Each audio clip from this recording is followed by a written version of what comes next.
তুই একা খাবি আর একাই বাসন ধুবি, আমি কিন্তু ধোবো না। এটা কি মা? এটা হচ্ছে বরবটি আর আলু ভাজা। আর এই নে দিলাম লঙ্কা। আজ লঙ্কাটা সেকেন্ড হয়ে গেল মা।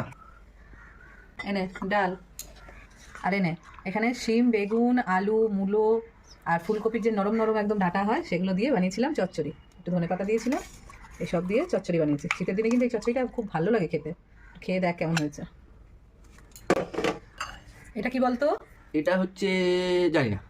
আরে সোয়াবিন, যেটা পুরীর থেকে আনা হলো। ও বাবা, আমি চিনতেই পারিনি। কি মোটা মোটা না? হ্যাঁ সেটাই তো। তো চ এবার এটা দিয়ে দিই। দাও। এটা খেতে কিন্তু একদম মাংসের মতো হয়। তুই আর খেয়েছো মা? না, তবে ওখানে সবাই বলছিল, শুনেছি, তাই সেই বল। জন্যই আনা হয়েছে। তাদের খেয়ে দেখ কেমন হয়েছে।